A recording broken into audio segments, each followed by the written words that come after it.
Today I want to talk to you about saying yes. Somebody say yes. Come on, practice. Do it again. When your pastor asks for something, just say yes. When your pastors give you an instruction, just say yes. You see, sometimes we think, how am I going to do it? The how comes after the yes is said. You know, we don't understand these miracles in the Bible, how they happen, but the water didn't become concrete for Peter until he got out of the boat. He actually had to step into it for the miracles to begin. The yes comes first, the miracles follow. And many times the yes that you are going to say to the Lord doesn't come in a moment where it seems spectacular. You see, we are a lot into feelings, and we want to feel the goosebumps, and we want to feel the, butterflies in our stomach, and we want to feel angels coming. Well, let me tell you, when God gives you instructions, some of all of that is not there. You know what you're going to feel? Nothing.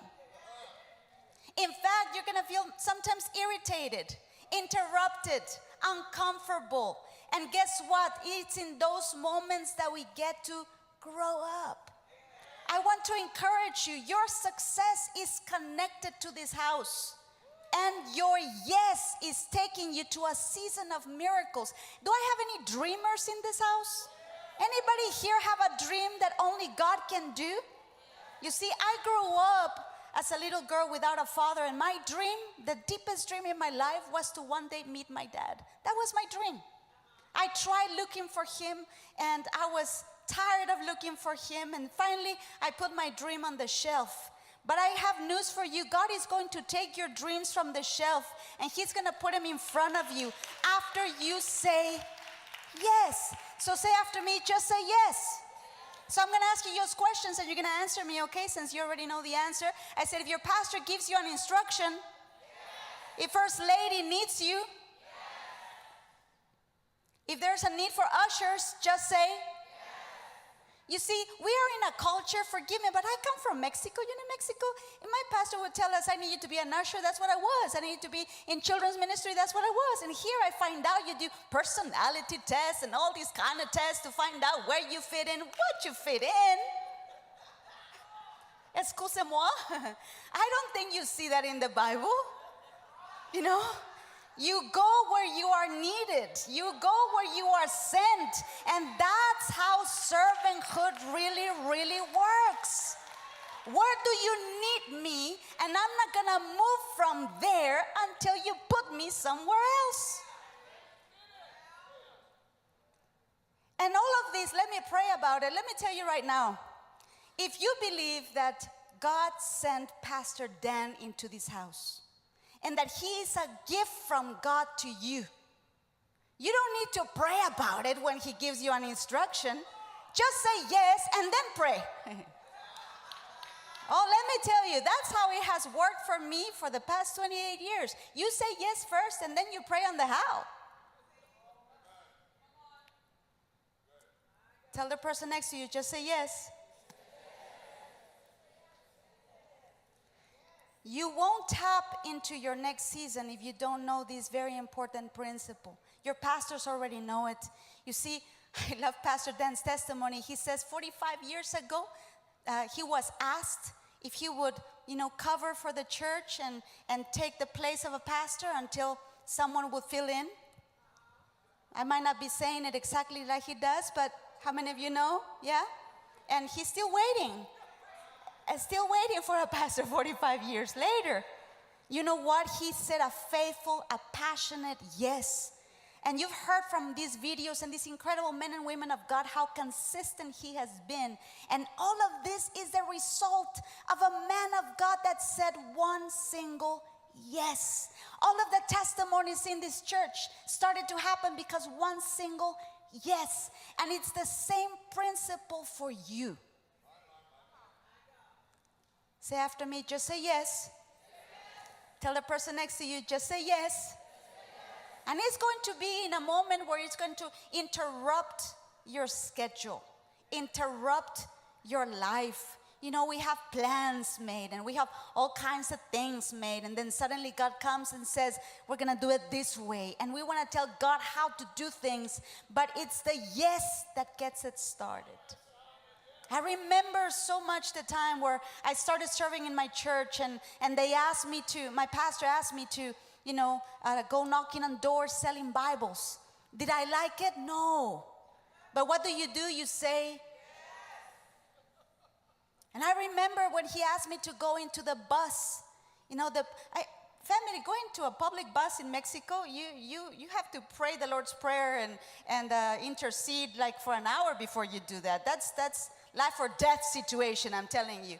You might not be in there, but anyway, trust me.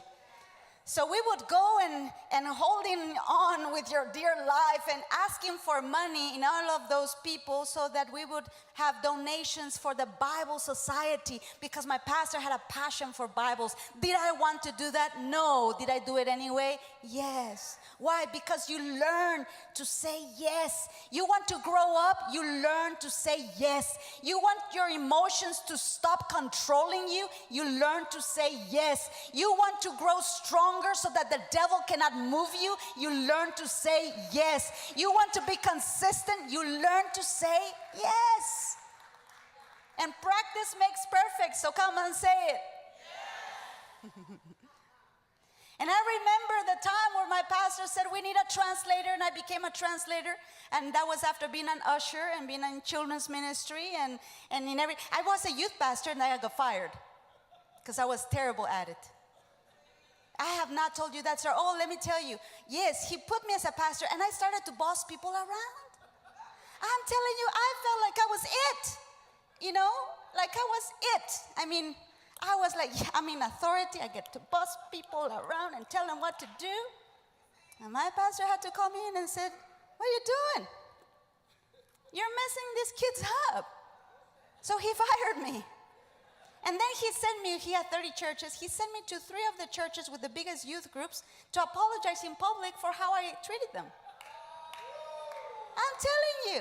So I had to go to each one and apologize in public. I cried. You know how people get so territorial with their positions? God gave this to me. No, be quiet. Your pastor gave it to you. He could take it away. For sure. And then he can put you somewhere else. Oh, that was for somebody. Sorry, Pastor, I had to say that. So he fired me. Here I am in the drama of my life because he fired me. And then finally he says, I'm firing you because I want to promote you. So he took me out of the youth ministry. No, wait, I have to tell you this. Somebody said, just say yes.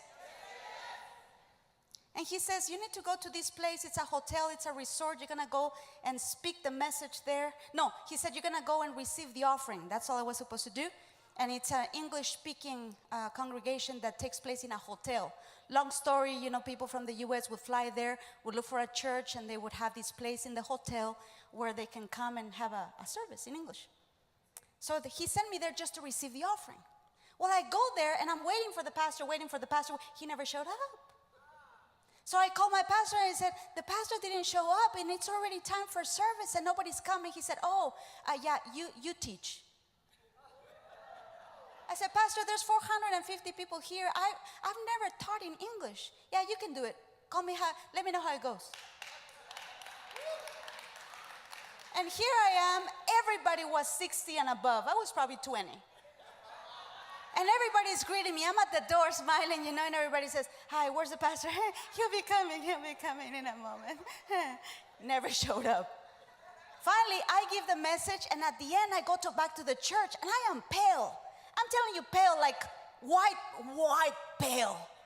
And as soon as my pastor sees me, he starts laughing. Ha, ha, ha, ha. And why are you laughing? He said, oh, you couldn't go there and boss them around? And he says, now you know where you belong. Now you are the pastor of that church.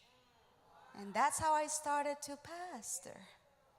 Let me tell you, family, if you allow your pastor to shape you,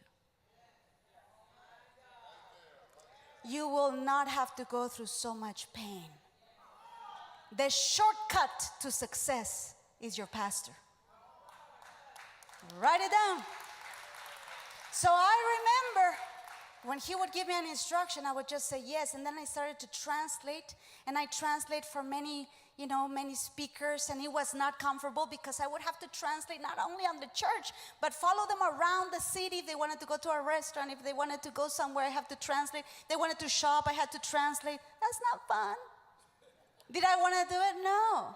Did I say yes? Yes. Just in case somebody here says, well, Pastor, I don't feel it. Don't worry about feeling it, babe. Do it anyway. Who cares if we feel it? Since when obedience is about feeling it? Do you still love me?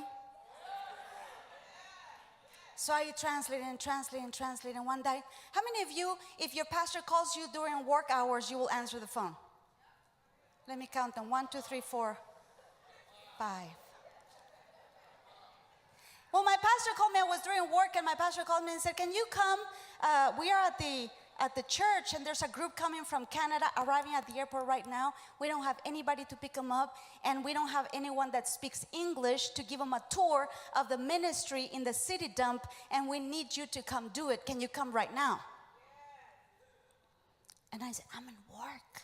He said, yeah, I know, but we need you right now. I said, yes, sir. Hang up the phone and tell my boss I'm leaving. My boss got so mad. He says, if you go out that door, you're losing your job.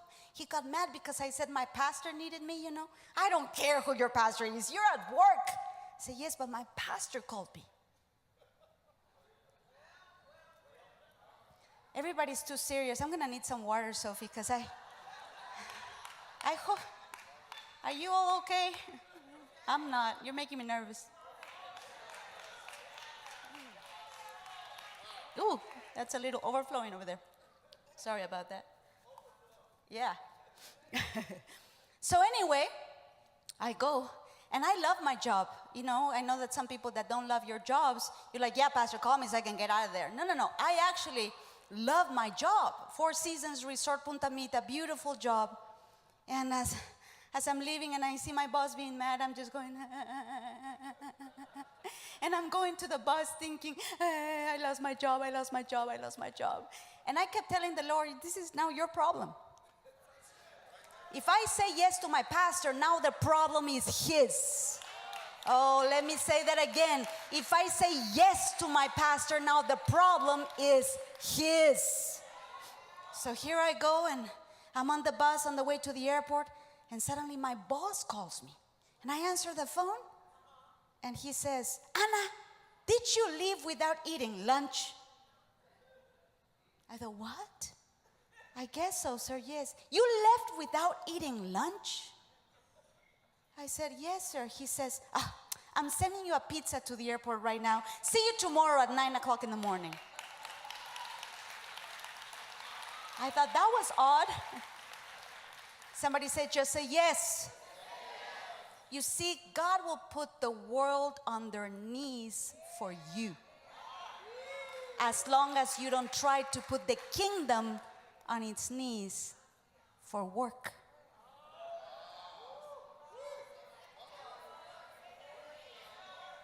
And I have to finish in 3 minutes and 57 seconds. I'm going to need 5 extra minutes. Is that okay? Okay.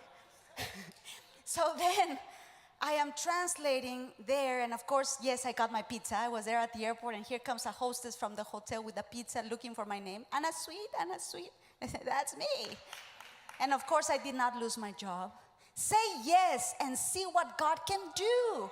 Say yes. My God, if God cannot do it for you, then what's the whole point of being here? You have to take up to a point where you can test it. Can God do it? Do you know that God is over the borders? Do you know that God is over the world? Do you know that God can give you a better job? Do you know who God is? Just say yes and find out. So I kept translating. One day, Bishop Dennis Leonard comes from Denver, Colorado, and I was his translator for 3 years. And I also got to translate for Dr. Mike Murdoch, my spiritual father, in also Puerto Vallarta. That's how we got connected. translating. Because one day I said yes to translating, to something uncomfortable, to something I did not like. But it got me into a path I had no idea. It was taking me to my dreams. If you're not serving in your church, you must start now. And don't choose where, ask them where. And so suddenly, that man of God, Bishop Dennis Leonard, says, Pastor, I wasn't a pastor, Anna, you should come and come to Denver with us and just be with us in Denver. I would love to have you there. And you can translate there too. And we can invite Spanish-speaking people to my services and you'll be the translator. And I said, no, thank you. Thank you, sir. No, I love my city. I love my church. I love this place. This is one Mexican that did not want to leave Mexico. Yes, I am one that I wanted to actually die in Mexico. And here I come to my pastor, and a few days later, he looks at me, he says, oh, Bishop Leonard called me and said that he invited you to come to Denver and be with him. And I said, can you believe it, Pastor? Don't worry, sir. I said, no. Don't worry, I'm not leaving you. I'm staying right here. He goes, well, what if it's God? I said, what? He said, what if this is God? I think you should go. Let's experiment. Guinea pig, first thing that came to my mind. Experiment? Yes, let's experiment. What if it's God? If it's not, you come back. But if it is, how are we going to find out unless we experiment? And what did I say? I need to start the message all over again. You didn't answer. What did I say? Of course. I cried for 6 months. My first assignment in Denver, Colorado was to take care of the house of the pastor and take care of his dogs. Do you think I felt that was my confirmation from heaven? And it was snowing in Denver. But I said, remember my dream. My dream was to one day meet my father. There in that church, they offered my papers. And they wanted to get me papers so that they can actually give me a job, And the lawyer asked, why is your last name Sweet? I said, oh, long story. My father is an American. Well, let's get him to give you papers. I can't get him. I don't know him. And, well, never mind. In that time, there was no social media, no Google, no none of that. But the pastor overheard the conversation and said, let me try to find your father. What is his information? I only have his name, Sam John Sweet. I've tried looking for him forever. It's not happening. Let's leave it alone. He goes and he somehow did a research and came back with a list of 250 names that match my father's name and said, Anna, you need to pay attention to this one right here. You see, this name has an address 5 minutes away from this building. And I said, no, that's not possible. No. He said, well, you should check it out, right? And I said, that's impossible. I've tried looking for my dad. He said, well, check it out. So after a service on a Sunday, I went to that address. And I remember ringing the bell, and here comes a man that looks a lot like me and opens the door. And I said, are you Sam Sweet? And he started shaking. And he said, no, I am Sam Jones. And he was shaking so much, he knew who I was. And I said, you're not Sam Sweet. No, I'm Sam Jones. I said, that's where I got the line from. DNA. So I said, oh, okay, sorry to bother you. But I went to the neighbor's house and I rang their bell. And a lady comes out and I said, ma'am, what's the name of the man that lives in that house over there? He said, oh, yes, that's Sam Sweet.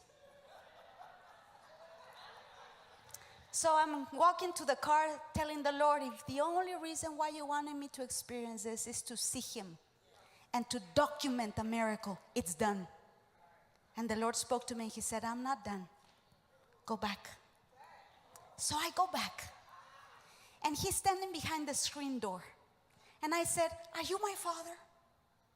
And he said, yes, I am. And I said, sir, I am not here to ask you questions. I am not here to ask you for anything. I am here to tell you that Jesus of Nazareth has my heart, that God took your place, that He has taken care of me. And I just want the opportunity to love you for the rest of your life. If you can come out and give me my first hug and my first kiss in 27 years. And he came out and we hugged and we kissed. I did his funeral, and everybody in that place received Jesus as their Lord and Savior in my dad's funeral. What is my point? And I close. One yes to an instruction from my pastor was the path to the deepest dream of my life. My question to you, Lighthouse, is, do you know who you have? Do you know? Do you know that your link to being debt free is your pastor? Do you know that your link for a dream is your pastor? Do you know that God put him here so that you would succeed in a supernatural way? My number one gift that I discovered in my faith is my pastor. And I pray to God, if I never see you again, that today you would have said, that day I started to serve in my church and got connected to my pastors. And that's when my millionaire status began. And that's when I became debt free. And that's when my marriage was restored. And that's when my life changed. I close with this, Pastor Dan and First Lady.